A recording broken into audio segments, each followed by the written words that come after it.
కసాయి కొడుకులు కన్న తల్లికే కడుపు కోతలా కాల్చి చంపినారా బంధుమూకలు.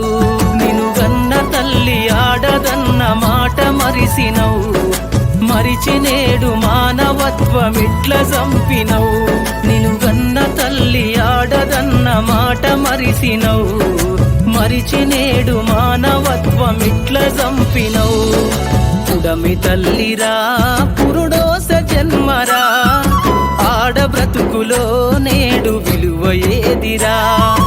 ఆడదంటేనే ఒక ఆట బొమ్మలా, మృగాల వేటలోన నేడు నలిగిపోయేరా.